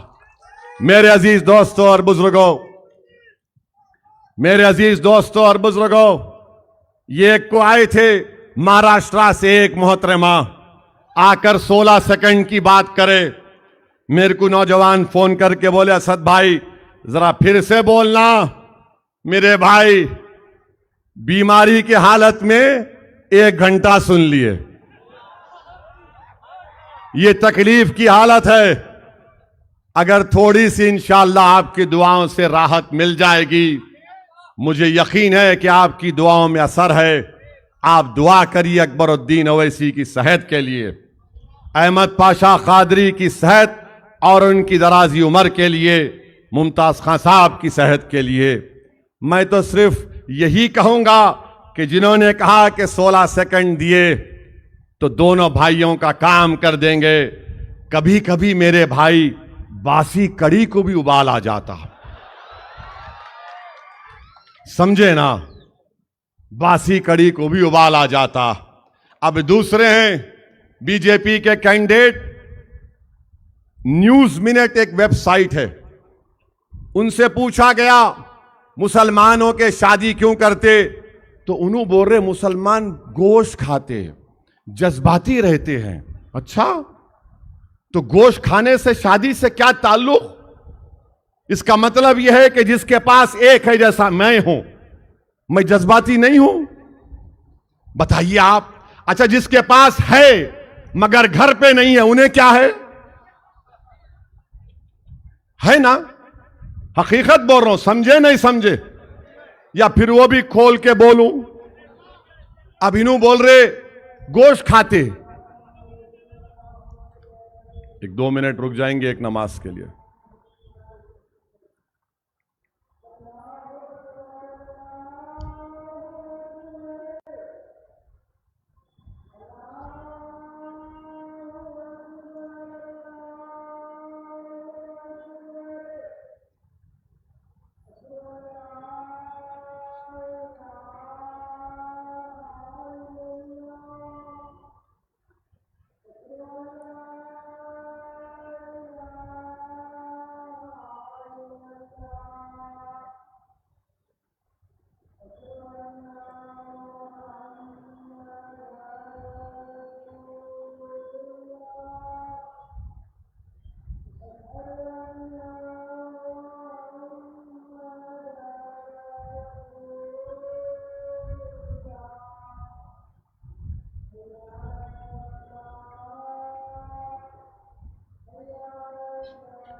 मेरे अजीज दोस्तों और बुजुर्गों, मेरी आप तमाम से अपील यही है कि नफरत के खात्मे के लिए, शहर हैदराबाद में अमन को मजबूत बनाने के लिए मजलिस को वोट दीजिए। बीजेपी के कैंडिडेट ने एक तीर मारा है एक मस्जिद की तरफ, मगर वो हैदराबाद के अमन की तरफ था। वो तेलंगाना में दंगे कराने के लिए वो बीजेपी का असली चेहरा था। अगर हम इनकी साजिशों में इनको नाकाम नहीं करेंगे तो नुकसान गरीब का होगा। आप और हमने, हैदराबाद की पार्लियामेंट की आवाम ने हैदराबाद की अमन को बरकरार रखा। नुपुर शर्मा ने बकवास की। ये तेलंगाना वाहिद रियासत थी जहां पर हमने बकवास करने वाले को जेल की यात्रा करवाई थी। आपने अमन को बरकरार रखा। तो मेरी आपसे गुजारिश है कि हमारे घर में छुपे हुए उन लोगों को भी पहचानिए। वो लोग, एक तो नामपल्ली का एक लीडर है, नहीं लीडर भी बोलना बेकार है, चिल्लर है। उसने, सुनिए, मैं आपको इलेक्शन कमीशन का लेटर 12 मार्च 2024 का लेटर कि उसमें से चंद पैराग्राफ पढ़ रहा हूं। वो चिल्लर जो लैला का मजनू है और एक पुराने शहर की उमराव जान है, हां, समझे? हां, इन्होंने बीजेपी की कैंडिडेट जो तीर, उन्होंने लेटर लिखा कि 6,70,404 नाम वोटर लिस्ट में बोगस है। इलेक्शन कमीशन का जवाब आया, पैराग्राफ नंबर 2, इसको सोशल मीडिया पे डाल दूंगा ताकि ये चिल्लर और उमराव जान की हकीकत मालूम हो जाए। उसने लिखा, in this regard it is submitted that on perusal of the state representation of Srimati of BJP candidate from Hyderabad Parliament constituency, it is observed that the total number of alleged discrepancies and irregularities electoral roll of Hyderabad is 6,72,000. अब यहां से जरा समझिए, which is exactly the same number of 6,72,000 mentioned in the earlier complaint of Shri Chillar, contestant candidate, wide reference 1. अने दोनों का उन्हों चिल्लर दिए, इन्हों तीर फेंक दिए उठा के। तो उसमें इलेक्शन कमीशन ने कह दिया कि photo similar entries, shifted voter, single voter, dead voter, सिर्फ 11-12 हजार डेड वोटर्स निकले, बाकी का कुछ नहीं निकला। वो जब चिल्लर दिया था, अब तीर फेंके उन्होंने ये लिख दिया। अच्छा, अब आप आ जाइए वो नोट का, उस नोट का सफे नंबर 22 याद रखो आप, सफे नंबर 22 को देखिए। सफे नंबर 22 में एक बड़ी इंटरेस्टिंग बात लिखी गई, जिसमें चिल्लर ने, उमराव जान ने यह बात कही थी कि एक घर में इतने वोटर रहते हैं, 50 लोग वोट रहते हैं। तो इलेक्शन कमीशन ने लिखा कि हमने 51,000 ऐसे वोटर्स का चेक किया, वेरीफाई किया है, जिसमें से 41,482 उसी जगह पर हैं। 51 में से 90% से ज्यादा लोग उसी घर पे है। बैलेंस 9,834 में से 9,000 का सिर्फ करेक्शन करना है एड्रेस की बुनियाद पर, यानी पूरे के पूरे नाम है। मगर उमराव जान पुकार रही थी, मेरे नामान बोगस नाम डाल दिए मंजलिस वाले। अब आप बताइए, ये पूरे तीनों मिलके काम कर रहे नहीं कर रहे? चिल्लर, तीर फेंकने वाले और उमराव जान। और मैंने 2 मार्च को कहा था, प्यारे मैदान छोड़ के नहीं भागना। तो जब देख लिया कि गुलाब जामुन और खलाकंद, बादाम पिस्ते नहीं बराबर मिल रहे, तो बोले गनीमत इसमें है कि चप्पलों को बगल में रखो और घर में जाकर सो जाओ। मगर सो नहीं रहे, अभी भी साजिशें कर रहे हैं, मैं जानता हूं। मगर याद रखो, अल्लाह हमेशा सच्चाई को कामयाब करता है, अल्लाह हमेशा हक को सरबुलंद करता है। 1996 में भी ऐसा कर रहे थे, और उस वक्त मुमताज खान साहब ने सालारे मिल्लत के लिए खुलकर काम किया था, बल्कि पूरी पोलिंग का भी इंतजाम करवाया था। ये लोग समझे थे कि वेंकैया नायडू खड़ा हो जाएगा तो मेरा कायद नाकाम हो जाएगा। मगर अल्लाह जब किसी को कामयाब और इज्जत से नवाजना चाहता है, दुनिया की ताकत कुछ नहीं कर सकती। आज भी साजिशें कर रहे हैं। मैं आपको एक और बात बता रहा हूं पोलिंग एजेंट्स को, कि प्रिसाइडिंग ऑफिसर की किताब है, उसमें अगर किसी पोलिंग बूथ पर पुलिस वाले किसी वोटर की चिट्ठी को देखकर अंदर भी जाएंगे, मैं उन पुलिस वालों को चैलेंज कर रहा हूं।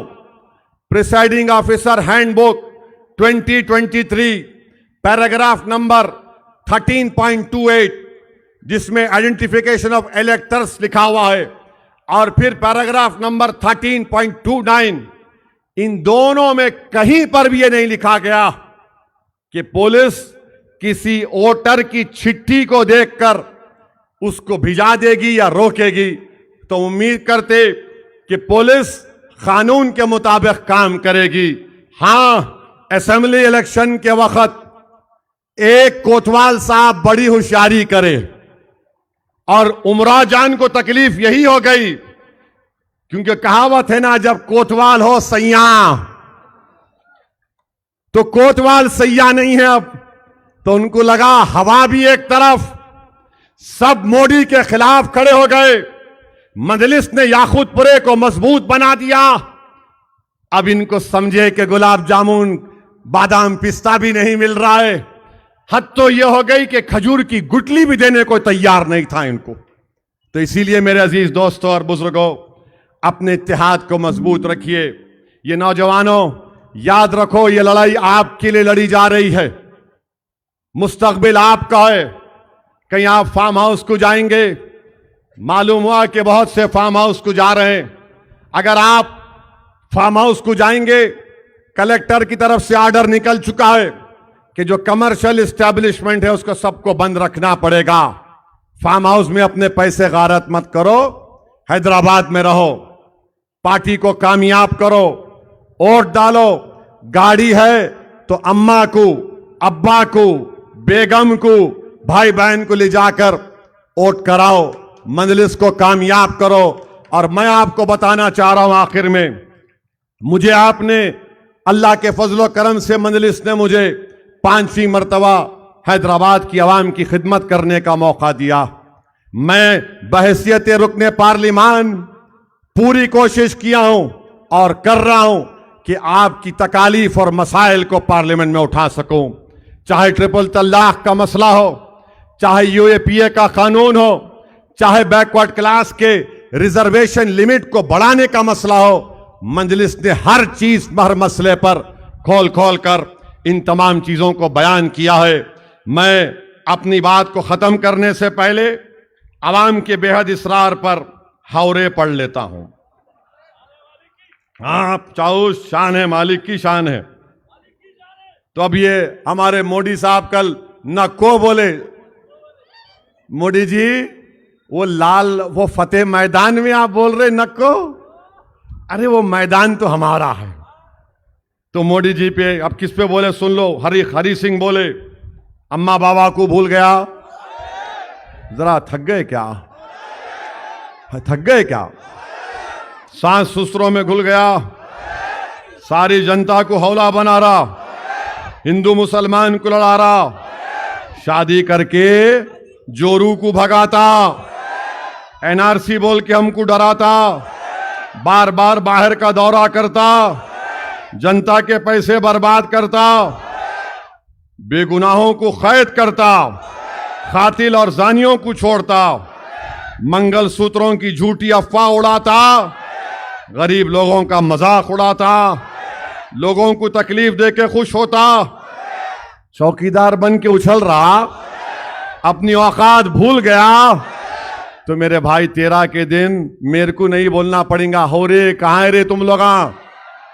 तो मेरी अल्लाह से दुआ है कि अल्लाह सुब्हानहू तआला मजलिस इत्तेहादुल मुस्लिमीन को हैदराबाद, औरंगाबाद और किशनगंज में अल्लाह मजलिस को कामयाब कर दे। अल्लाह से मेरी दुआ है कि नबी करीम सल्लल्लाहु अलैहि वसल्लम के सदक़े तुफ़ैल में हमने जो फैसले लिए हैं अल्लाह उसमें बरकत अता फरमाए। अल्लाह तेलंगाना से, पूरे मुल्क से अल्लाह बीजेपी को शिकस्त दे, इस मुल्क को ताकतवर बनाए। मेरे अजीज दोस्तों और बुजुर्गों, अल्लाह से दुआ करते रहिए और अपनी मेहनतों को जारी रखिए।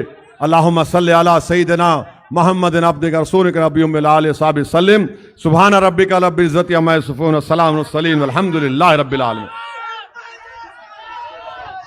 मुहिबान मजलिस, आप तमाम का शुक्रिया अदा